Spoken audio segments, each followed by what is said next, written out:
l'enregistrement a marché. Bon, c'est pas grave, on verra bien. Quelques rappels de topologie. Alors, vous vous rappelez, on avait construit R avec les biséquentes. Donc le principe de la construction de R, on avait opté pour cette année, c'est d'abord l'ensemble Q muni de la relation d'ordre sur Q est un ensemble ordonné bien connu à partir de n puis z et deux relations d'équivalence qui conservent l'ordre. Donc on est capable de... on a des fractions, on sait les créer, attention, souplesse, limite. Et l'ordre est conservé. Enfin, on garde, il y a une relation d'ordre qu'on est capable de donner entre les éléments des fractions. Puis on construit de suite l'une croissante et l'autre décroissante de fractions, pardon. Donc croissante au sens de la relation d'ordre sur Q, décroissante pour Bn, voilà. Et tel qu'en fait la différence entre An et Bn plus 1 moins An plus 1, c'est au moins, enfin c'est plus petit que la moitié de Bn et An. C'est-à-dire à chaque fois on se rapproche on diminue par 2 la taille.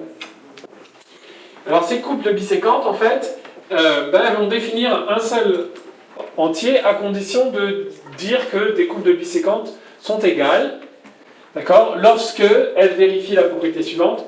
Tous les Cn, c'est-à-dire les petites de la deuxième biséquente, sont plus petites que les plus grandes de la première, et tous les plus petites de la première sont plus petites que les plus grandes de la deuxième. D'accord? Donc ça veut dire que en fait, les AN et les BN, les AN, les BN, les CN et les DN, et en fait, on arrive au même endroit, grosso modo, parce qu'on a toujours un encadrement entre eux. Okay? Cette relation d'équivalence sur les couples de Qn donne des objets à qui on donne un nom. D'accord? C'est les classes d'équivalence, et en fait, ça nous donne quelque chose qui est isomorphe à R, dans lequel on a conservé la relation d'ordre. Ok?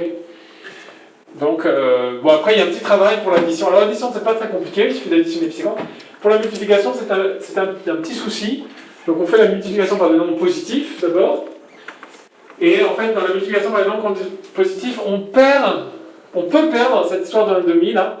Donc, on avait été obligé de rajouter un petit théorème intermédiaire, qui était un théorème équivalent au théorème des segments emboîtés sur les fractions. C'est-à-dire, si on n'a pas 1,5 là, mais qu'à la place on a des suites à n moins bn qui tendent vers 0, bn moins n qui tendent vers 0, comme pour les suites adjacentes, d'accord, ou comme pour les segments emboîtés, les segments emboîtés c'est des suites adjacentes, on a quand même quelque chose qui va converger, et avec ce résultat-là, on peut définir la multiplication en faisant tout simplement la multiplication des AN et des AN' et des BN et des BN' ensemble. Ça nous donne deux suites, alors pas biséquentes, mais en tout cas deux suites de nombres, donc toujours quand tout est positif, hein, qui vont converger vers un réel. Okay, puis quand le nombre est négatif, la multiplication, bah, on met un moins, etc. Mais attends. Pourquoi on avait fait les biséquentes?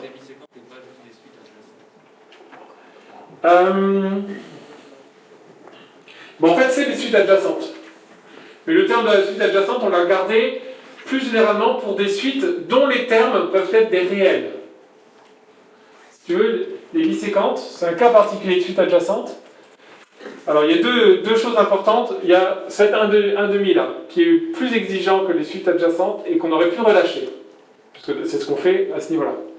Par contre, il y a un truc que là, on ne peut pas relâcher, par principe, mais à la limite, on aurait pu les appeler autrement. C'est le fait que les termes soient des rationnels. Alors que quand on a défini après les suites adjacentes, les AN et les BN peuvent être des réels, on s'en fiche.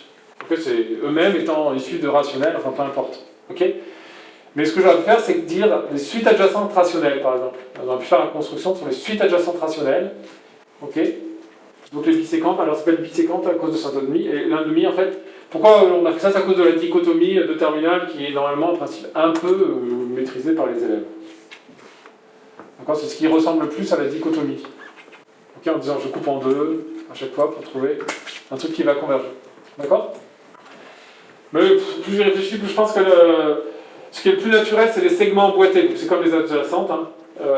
C'est les segments emboîtés que je pourrais appeler rationnels. Enfin, d'ailleurs, c'est ce qu'on m'a fait à un moment. Les segments emboîtés rationnels, après les segments emboîtés réels, où les bornes sont rationnelles ou réelles. Okay, alors, on avait fait 3 familles de résultats de topologie à proprement parler. Alors, dans la construction de R, on avait vu justement donc, un théorème essentiel. Hein, ailleurs, il est choisi comme axiome sur lequel on construit R. c'est que toute partie bornée de R admet une bande sup.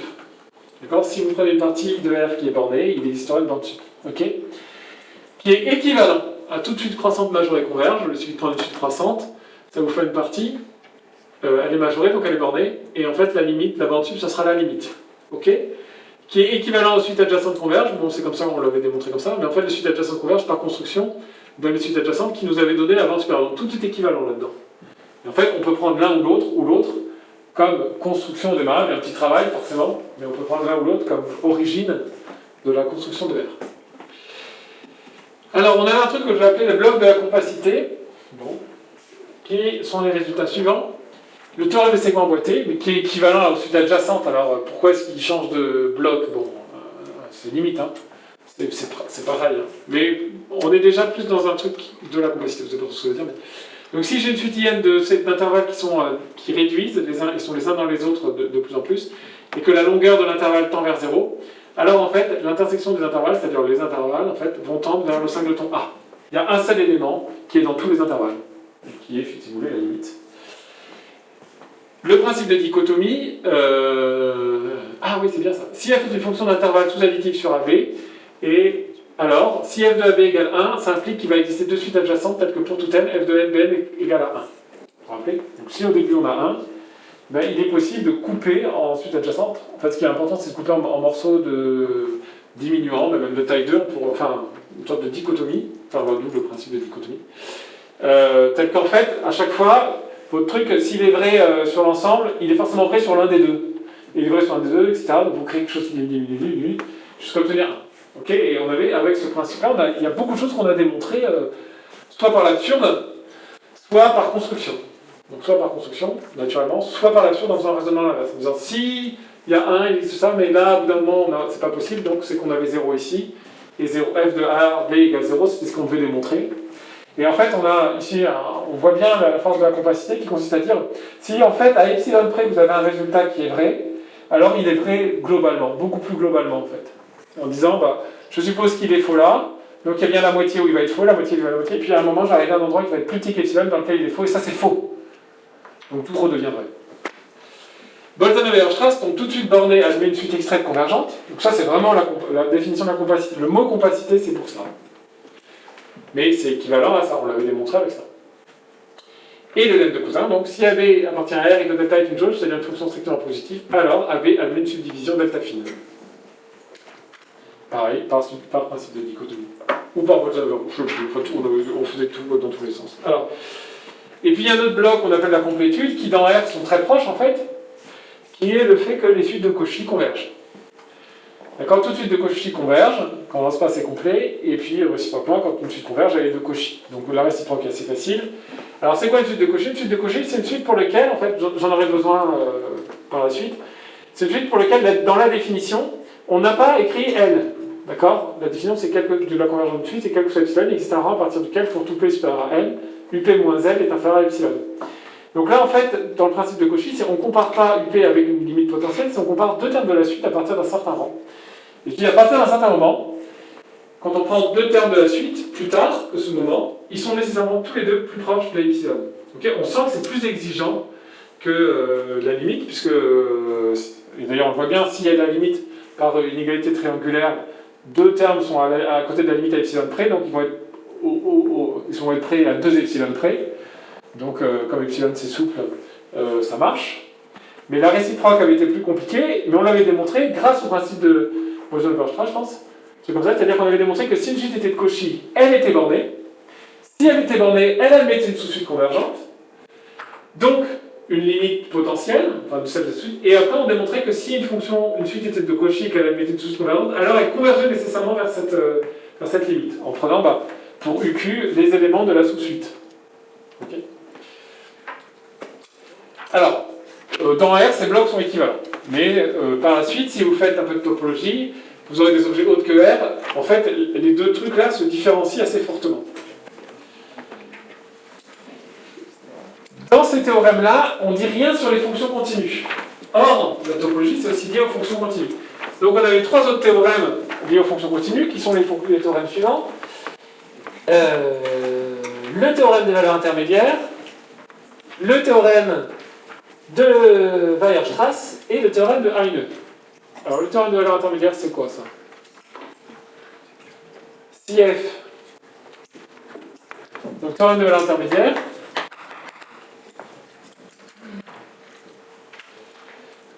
donc soit f continue,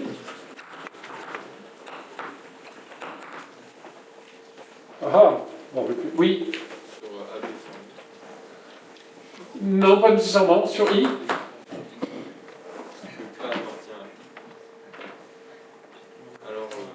non, c'est un théorème de surjection, c'est un théorème de fonction réciproque. Donc ce qui se passe, c'est à l'arrivée, enfin ça dépend comment tu me l'écris, mais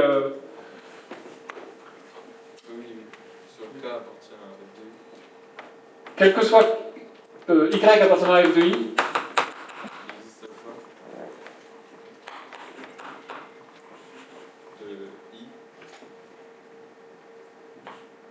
i, c'est quoi i? Y à f de x? Alors presque, mais appartenir à f de i, c'est par principe vérifier ça. Donc ça ne doit pas être f de i là. Oui. Quel que soit b appartenant à i, quel que soit d entre f de a et f de b. Quel que soit b appartenant à i, quel que soit y appartenant à f de a et f de b, il existe x tel que y égale f de x. D'accord? Ça, c'est le truc le plus classique, c'est la surjection. C'est-à-dire, je prends deux images, toc, et maintenant je regarde un tableau. C'est aussi tout simplement, pour tout j inclus dans i, intervalle, f de j, donc là il y a une image qui n'est pas réciproque, alors c'est peut-être ça que tu voulais dire, j'entends, je te donne un peu. F de j est un intervalle. Autrement dit, le théorème des valeurs intermédiaires dit, on coupe, ça se coupe pas. Si vous partez d'un truc avec un intervalle, donc il n'y a pas de trou, que vous appliquez f qui est continu, vous allez avoir un truc qui n'a pas de trou à l'arrivée. Ok? Le théorème de Weierstrass. Qu'est-ce qu'il dit le théorème de Weierstrass? Ah non, tu veux dire autre chose, je vais voir. Il existe x appartenant à i ou à AB on va mettre AB. Qui est inclus dans i, donc, mais AB c'est mieux. Théorème de Weierstrass, oui. Pardon, si f, alors on continue. Sur i, un intervalle. Ok, donc on va mettre sur AB. Il existe x dans AB,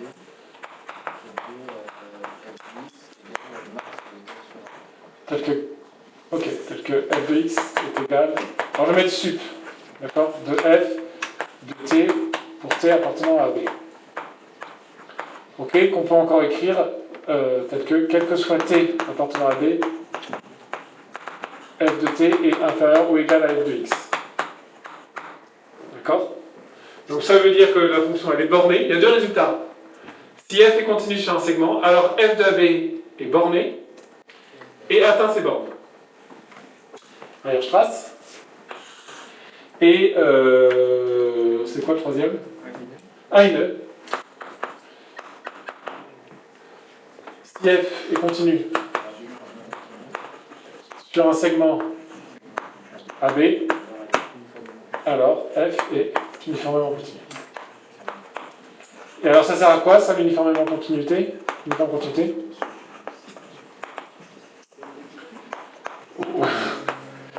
C'est en lien. Ça permet en fait d'intervertir le état et le x. Donc continu, ça veut dire en tout x, elle est continue, donc ça veut dire pour tout x, pour tout epsilon, il existe état tel que quel que soit a moins x est plus petit que état implique f de x moins f de a plus petit qu'epsilon. Et uniforme quantité, c'est il existe epsilon tel que, quel que soit epsilon, il existe état tel que quel que soit x, quel que soit a moins x inférieur à état implique f de x moins f de a inférieur à epsilon. Et donc en fait, le état qu'on a dans l'uniforme quantité, c'est le même que partout pour tout x. Voilà. Quelle est la différence entre les trois? Il y en a un, c'est un segment et l'autre, c'est un intervalle. Alors, celui-ci, on le mettrait plutôt dans la construction de R, celui-ci plutôt dans la compacité, et celui-ci plutôt dans la compacité aussi, d'ailleurs. Ok. Très bien. Voilà. Alors maintenant, il me reste combien de temps? Alors là, il y a pas mal de petites définitions. Et puis puis quelques démonstrations, mais il faut qu'on avance. Alors, subdivision d'un segment. Donc, soit AB un segment de R, on appelle subdivision de AB, toute famille finie, c'est important. Sigma égale AI. Alors, la finitude ici, c'est vraiment la compacité. La compacité, c'est le fait qu'on puisse regarder les choses de manière finie. Donc, grosso modo, c'est ça quand même. Sigma égale les AI pour I variant de 0 à n. Ah mince, c'est des X, non, dans notre énoncé, c'est ça? Ouais, je voulais uniformiser, mais je peux. Bon, tant pis. Tel que A égale A0, enfin, c'est une suite croissante en fait d'éléments, dont le premier vaut A et le dernier vaut B. Et on n'appelle pas de la subdivision, en fait, le plus grand des nombres AI moins AI moins 1. D'accord? On note delta, c'est une classique qu'on aura, de la subdivision sigma. D'accord? C'est le plus grand des écarts. D'accord? Donc en fait, quand on va dire de pas au moins truc, ça veut dire que les choses sont plus petites que truc. Ok? Exemple, subdivision de pas constant. Donc c'est ce qu'on fait quand on fait arrange, c'est ça? En Python. Donc arrange AB 1000, on fait une subdivision entre A et B de pas constant, de manière à avoir 1001 points. Alors vas-y, dis-moi c'est quoi? C'était pas arrange, c'était linspace. Ah, linspace, ok, merci. Arrange, c'est pas constant égal à 1 en fait. Ouais. C'est pas Donc, constant égal à quelque chose. Ah oui, on donne la longueur du pas. On donne le pas, on donne le départ et on donne le nombre. Le nombre de pas qu'on fait. Bon, ça fait beaucoup de monde. Ah oui, et la fin elle sera là où on sera. Ok. Donc arrange, c'est A, N et le delta, et on obtient à la fin qu'on va jusqu'à A plus N delta. Alors que linspace, c'est plutôt lui que je pensais, parce que ça correspond plus à ce qu'on veut ici, c'est-à-dire on a A et B qui sont bloqués, et en fait on veut couper en 1000 morceaux de tous la même taille, enfin 1001 morceaux, en 1000 morceaux, à ce moment on fait linspace AB 999, tout comme ça. Ok? Bon, je ne peux pas trop exactement, hein, vous connaissez mieux Python. Alors, la subdivision sigma de AI de AB est plus fine que là. Donc j'ai une relation d'ordre sur les subdivisions. Une subdivision va être plus fine qu'une autre si elle contient plus de points que l'autre. D'accord? C'est-à-dire si tous ceux-là sont forcément dedans, et puis qu'il y en a d'autres. Ok? Donc, c'est une relation d'ordre. Attention, il n'y a pas d'ordre total dans les subdivisions. D'accord? Quand vous prenez deux subdivisions dans lesquelles, pour la première, il y a un point qui n'est pas dans la deuxième, et pour la deuxième, il y a un point qui n'est pas dans la première, je ne peux pas les comparer, ces subdivisions. D'accord? C'est une relation d'ordre partiel. Je peux comparer les subdivisions à condition que dans l'une, il y a tous les points de l'autre. Et à ce moment-là, celle qui a le plus de points, elle est plus fine. Ça va? Plus fine au sens que son delta risque d'être plus petit, quand même. Voilà, remarque, c'est une relation d'ordre non totale. Soit sigma et sigma prime, deux subdivisions de AB. La subdivision obtenue en réunissant les points de A et de sigma et de sigma prime est plus fine que sigma et que sigma prime. Autrement dit, si je prends deux subdivisions quelconques, je suis capable, c'est comme pour les PGCD, d'aller trouver quelqu'un qui, je ne peux pas forcément comparer mes deux nombres, mais je peux trouver quelqu'un qui divise les deux. C'est ce qu'on appelle le PGCD. Donc là, je ne peux pas forcément comparer mes deux subdivisions, mais je peux trouver une subdivision, alors c'est plutôt un PPCM en l'occurrence ici, qui sera plus fine que chacune des deux, tout simplement en faisant la réunion des deux subdivisions. D'accord? Tout ce qui est en commun, je l'écris qu'une fois, et puis les autres, je les mets tous. Ce que j'aurai, c'est des points qui sont à la fois tous dans sigma et tous dans sigma prime, donc j'aurai une nouvelle subdivision, on écrit comme ça, une sorte de PPCM de subdivision, qui contiendra à la fois sigma et sigma prime. Ok? Donc on a une sorte de bande sup, c'est-à-dire que c'est, en fait, cette subdivision-là, c'est la moins fine de toutes les subdivisions plus fines que sigma et sigma prime. Donc c'est pour ça qu'on appelle ça une bande sup. Ok? Ok. C'est comme la bande sup, c'est le plus petit de tous les majorants. Okay. Évidemment, on peut faire aussi celle-là, qui a pour principe d'être moins fine que sigma et sigma prime, c'est celle qui fait qui garde ce qui est en commun à sigma et sigma prime, donc au moins A et B, donc toujours A et B tous les deux, peut-être rien d'autre, mais tout ce qui est en commun est là-dedans. Ok? Et on a une sorte de relation, pour rappeler, on avait un truc qui disait le produit de deux nombres est égal au PGCD pour le PPCM, là on a un truc un peu pareil qui est de dire, et puis qu'on voit aussi dans les ensembles, la réunion de sigma et de sigma prime va vous donner exactement celui-là et celui-là puisque là où ça doit apparaître 2 fois, bah, ils sont comptés 2 fois. Enfin, on a un truc un peu de... Si on veut faire un cardinal, là, on retrouve un peu ce genre de truc. Ok. Alors, on appelle subdivision pointée de I la donnée d'une subdivision et d'un pointage. Alors, ce pointage, c'est un ensemble de points. Alors, ils sont moins nombreux, hein, parce qu'ils se glissent partout. Donc là, on va de 0 à n, donc il y a n plus 1 point, là, j'en prends que n, de 1 à n. Donc, chaque ti est dans xi moins 1 xi. Attention, ti peut être égal à xi, ou à xi moins 1. Ti pourrait être égal à xi et à ti plus 1, par exemple. Ils ont tous les deux, enfin, voilà, c'est pas possible, ça. Et donc, cette subdivision qu'on va écrire comme ça, là, comme une liste de couples, le premier élément de couple est un intervalle et le deuxième est un point, d'accord? On appelle ça une subdivision pointée. Et les TI, on les appelle les points de marquage de cette subdivision. Alors j'ai mis P, là, je sais pas trop... Ce qui compte, c'est que ce soit la même notation, quand même. Hein. Je sais pas ce que c'est, mais... sigma P, d'accord? Les points de marquage de sigma P. Alors, une jauge est une application strictement positive. On peut appeler ça aussi un pas. L'idée, c'est qu'on va un peu relâcher le pas. Et on va dire qu'une subdivision pointée sigma p est dite delta fine ou adaptée au pas delta. Si on a ce résultat-là, xk-1 sur xk, l'intervalle xk-1 xk, enfin, le segment xk-1 xk est inclus dans le segment centré en tk et de taille delta k. D'accord? Entre les deux extrémités, il y a delta k et on est centré en tk. Donc on tient xk-1 xk. Ce qui veut dire qu'on va avoir, dans cette histoire de pas, là, dont on a parlé jusque-là, il faut rappeler, le pas, c'était le max de tout ça. Vous voyez, delta k, delta de tk, ça va être une sorte de majorant des pas de la subdivision. Okay? Le min des delta k doit majorer, en fait... enfin, non, alors c'est... non. Ça dépend. Okay? Si delta est constant, on va noter ça delta étoile, et on va voir justement que ça correspond aux intégrales de Riemann. Ok? Soit delta 1 et delta 2, deux jauges.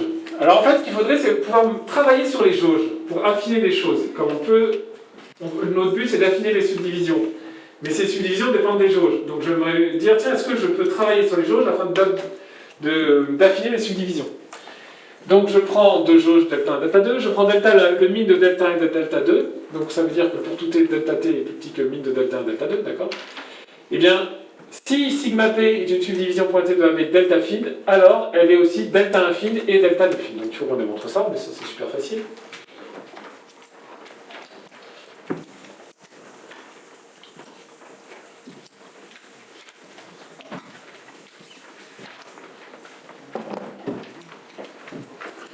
Donc démonstration.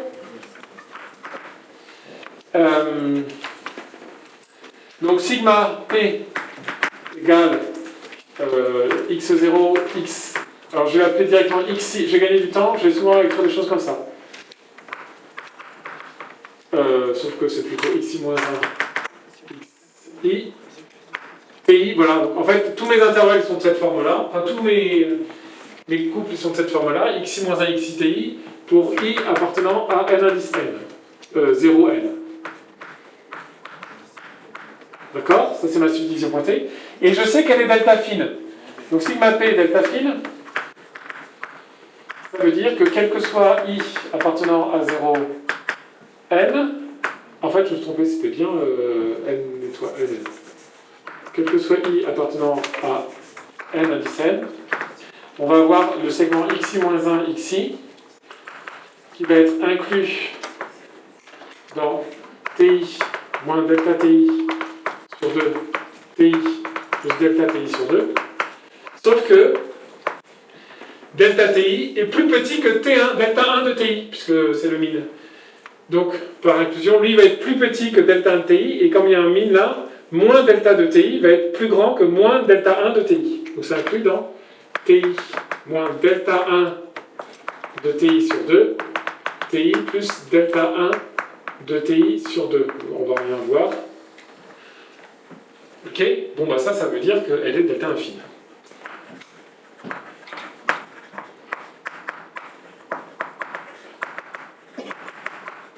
D'accord, autrement dit, si je veux avoir quelque chose j'aimerais qu'il soit à la fois delta 1 fine et delta 2 fine, pas de problème. Vous prenez la fonction delta qui fait le max, le min des deux, et votre subdivision sera à la fois delta 1 fine et delta 2 fine. Elle vérifiera les deux conditions. Dernière chose, peut-être que je n'ai pas dit, delta 1 de t est strictement positif, delta 2 de t est strictement positif, donc le min des deux est strictement positif, donc delta est bien une jauge. D'accord, delta est bien une jauge. Hein. Delta de t égale min de delta 1 de t qui est strictement positif et de delta 2 de t qui est aussi strictement positif. Donc tout ça c'est strictement positif.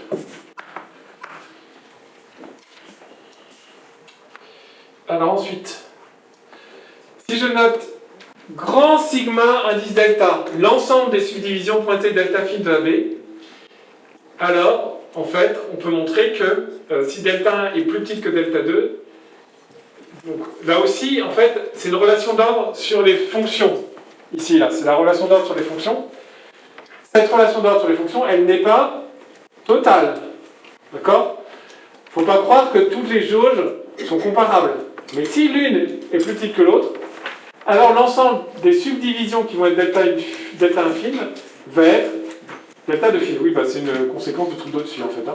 En fait, c'est plutôt ça que j'ai utilisé. Au-dessus. Ok?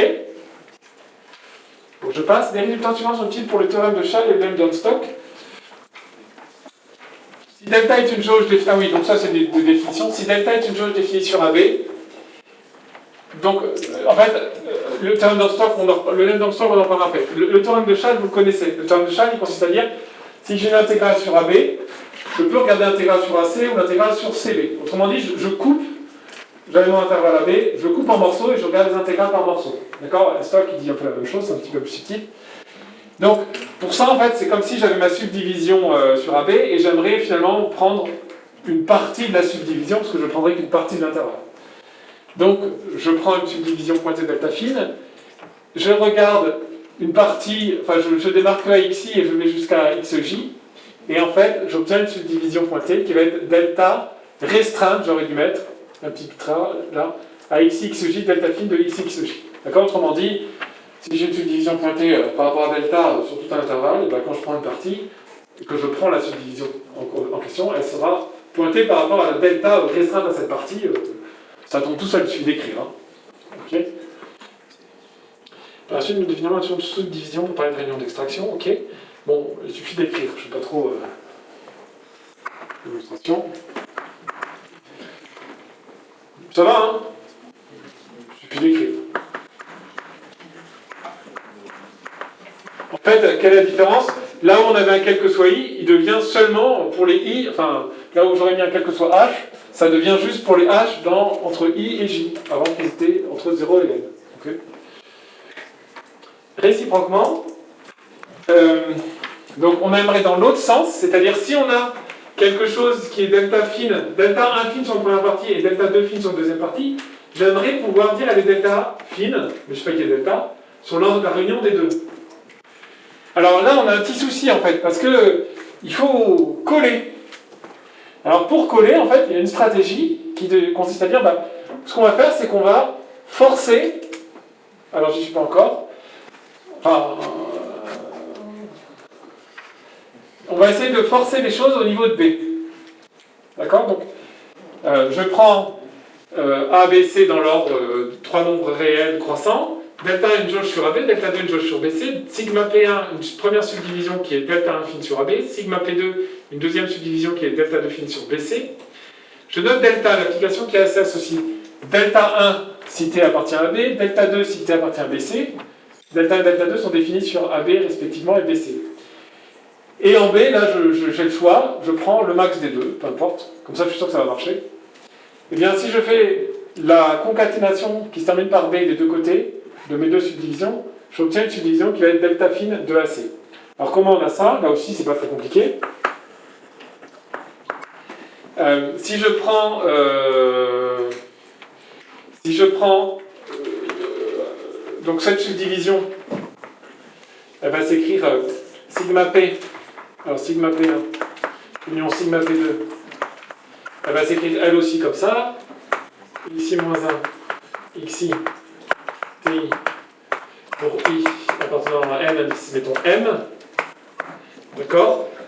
Ok? Et dans la bande, il y a B qui est en fait un x k, d'accord? Il existe k plus petit que m, tel que B égale xk. Donc maintenant, si je prends n'importe quel nombre i appartenant à n indice m, vous avez deux options. Ou bien i, il est plus petit que k, et à ce moment-là, vous utilisez delta 1. On est sur AB. Et on utilise delta 1. Alors i, c'est quoi? Ouais, c'est ça. Ou bien i, il est plus grand que k, et à ce moment-là, on est sur BC. Et on utilise delta 2. Ok? Et ça marche. Parce que ça va être delta 1 fine, donc delta fine, ou bien delta 2 fine, donc delta fine, selon qu'on est sur AB ou BC. Oui? Il ne faudrait pas mettre des stricts, parce que quand i est égal à k, Oui. on va avoir peut-être quelques conflits. Alors quand i est égal à k, on va avoir xk ici et xk moins 1 ici, donc on est avant b, b il est au bord. Et si i est égal à b, on est mal. Eh bien non, c'est pas grave, puisque je vais chercher à ce moment-là delta de b, qui va être le max, donc qui va être plus petit que, qui va être plus grand que delta 1 de b, et donc ça marchera. Ok? Et de l'autre côté c'est pareil. Donc grâce au max, ça marche. Alors, donc des jauges particulières. Alors le forçage, qu'est-ce qu'il me reste à faire? Le forçage et le lemme de cousin, donc ça va. Ça va? Oui, Alexis. Là, on utilise delta 1.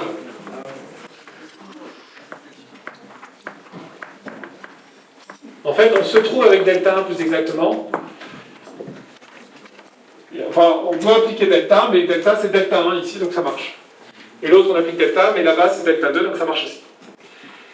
Alors, le forçage, c'est le truc un peu subtil. Si je considère la jauge suivante, delta de AB, qui est égal à 1,5 de la valeur absolue de t moins c lorsque t est différent de c, et un nombre alpha strictement positif lorsque x égale... Donc là, c'est quoi ce truc? Là, vous mettez des t. Je ne sais pas si vous avez des x, mais... Le 1,5 sert à rien. Je dois le corriger. Enfin, on va faire la démonstration, mais le 1,5 sert à rien. Alors, en fait, C va être nécessairement un point de marquage. Autrement dit, avec le forçage, quand vous allez avoir des fonctions bizarres, dans lesquelles vous allez avoir un point, il faudra absolument que f, quand vous faites le calcul de l'intégrale, la subdivision pointée, la x capitale moins xk facteur de f de tk, vous voulez absolument que ce soit f de c, avec un point c particulier. Eh bien, en prenant une jauge comme ça va forcément être ce c en question. Et en fait, ces jauges de forçage elles vont être intéressantes parce que ça va nous permettre de nous débarrasser de points compliqués ou de forcer des points qui sont des points essentiels. Ok? Donc on va démontrer ce résultat. En fait, c'est pas très compliqué. On va faire une grande idée quand même. Donc, démonstration. En fait, on va regarder le point de force. On va regarder. Donc d'abord, est-ce que c'est bien une jauge? Donc delta de t est strictement positif, quel que soit t différent de 0, différent de c, d'accord? Car t moins c est strictement positif. Donc je vais prendre sans le 1,5. Hein. Et puis delta de c égale alpha est strictement positif. Donc delta est bien une jauge. Okay, premièrement. Deuxièmement,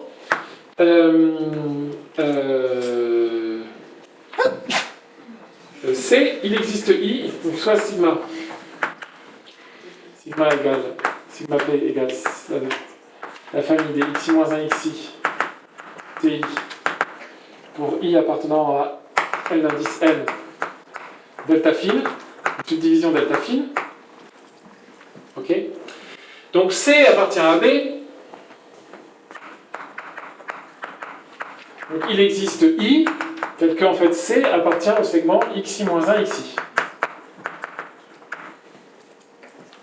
Ok, C appartient à xi moins 1 xi. Alors xi moins 1 xi est inclus dans t moins delta ti et t moins delta. Donc je vais avoir C qui est inclus, donc on va avoir C en fait qui est compris entre xi moins 1 et xi, qui lui-même est comprise entre ti plus delta de ti sur 2 et TI moins delta de TI sur 2. Ok? Or, delta de TI sur 2, donc ça, je peux, donc ce truc-là c'est un intermédiaire, j'en ai pas besoin. Je fais C moins TI, est donc comprise entre delta de TI sur 2 et moins delta de TI sur 2. D'accord? Et si maintenant je prends la valeur absolue, j'obtiens que la valeur absolue de C moins TI est plus petit que delta de TI sur 2. Mais delta de TI sur 2, il y a deux options. Soit il est égal à valeur absolue de C moins TI sur 2 si TI est différent de C, soit il est égal à alpha. Alors, qu'est-ce que vous en pensez? La première ne peut pas être vraie. D'accord? Parce que vous ne pouvez pas avoir un nombre. Si TI est différent de C, ça veut dire que la valeur absolue de C moins TI, c'est un nombre strictement positif, qui est plus petit que sa moitié. C'est pas possible ça. D'accord? Donc ça veut dire que nécessairement, TI différent de C, impossible. Donc TI égale C. Et donc ça veut dire que C est un point de marquage de ma jauge. Nécessairement. Nécessairement. D'accord? J'ai pris une jauge quelconque qui était delta fine. Nécessairement, C est un point de marquage. Ok? C'est cette histoire de pente en fait. Bon. Ensuite, donc le lemme de Cousin, pour terminer. Pour toute jauge sur AB, il existe une subdivision pointée delta fine adaptée à delta. Alors la démonstration du lemme de Cousin était vue en début d'année. Alors on avait dû faire deux démonstrations. Enfin, je sais pas trop. On avait dû faire. Non, on a fait au moins le principe de dichotomie. Nathan, il sait. Pardon? Nathan, il sait. Nathan, il sait bien? Donc par dichotomie. Donc on avait dit, on avait dû supposer qu'il n'existait pas de jauge sur AB, c'était f de AB égale 1, j'imagine. Et puis on a dit, et après on avait démontré que cette application, cette fonction f de AB égale 1, si et seulement s'il n'existe pas de jauge, était sous-additive. C'est-à-dire que s'il existe une jauge, c'est-à-dire si la première vaut 0 sur AB et une jauge sur BC, enfin sur alpha bêta et une jauge sur bêta gamma, alors en réunissant ces jauges, on obtenait une jauge qui est en réunissant ces subdivisions, on réunissait une subdivision qui était delta fine sur alpha gamma. Donc si f de alpha bêta vaut 0 et f de bêta gamma vaut 0, nécessairement f de alpha gamma vaut 0 aussi. Donc il n'est pas possible d'avoir 1 et 0 ou 0 et 1 et en ayant 0 là, c'est ça que je veux. Donc en fait, on a la fonction f qui est sous-additive, donc ça veut dire qu'on peut lancer la machine. Il va exister une suite de segments emboîtés, là, ANBN, pour lesquels, sur chaque ANBN, il n'existerait pas de subdivision pointée, delta fine. Donc on y va, ça tend vers 0, ok, et puis en fait, on dit oui, mais donc je regarde ANBN, il y a un epsilon qui est plus petit que 0, je regarde la limite de AN et BN, c'est un certain L, et delta de L est strictement positive, puisque delta est une jauge. Donc, en prenant epsilon d'avant, qui est pour la limite de N et Bn qui tend vers L, plus petit que delta de L sur 2, par exemple, j'ai obtenu des N et Bn qui sont très proches de L, à une distance plus petite que la valeur de delta de L. Donc je suis capable de créer une subdivision delta fine sur ANBN, qui serait AN, BN comme segment, et L comme point de marquage. Donc c'est une contradiction. Donc depuis le début, il n'y avait pas de 0, c'était qu'il y avait une subdivision pointée de delta fine. Ça marche, vous vous rappelez? C'est bon? Je vous sens pas trop là. Alors, j'ai mis une démonstration. Je viens de la faire.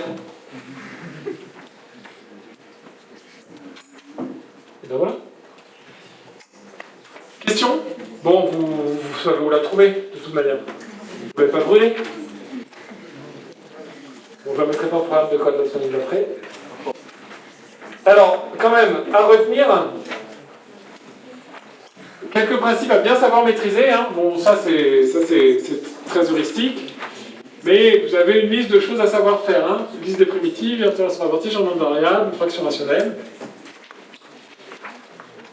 Donc les résultats de la topologie, donc ça c'est le cours de topologie. Il y avait deux chapitres, hein. Il y avait un chapitre vraiment topologie et un autre sur la continuité. Une partie du chapitre de la continuité c'était de la topologie en fait, hein, vous vous rappelez, celui sur lequel on voyait ces théorèmes-là. Et donc pour terminer les subdivisions, donc on coupe ces intervalles en morceaux avec des relations d'ordre, des subdivisions pointées, des extractions des réunions, le forçage et le lemme de Cousin. Et j'ai laissé un exercice dans le cours, mais c'est trivial, donc tant pis, il n'y en a pas. 675, qui doit être un calcul pourri du chapitre 5 en fait, hein, d'accord. Voilà, donc Lucie, tu peux être à l'heure. Des questions? Bon week-end.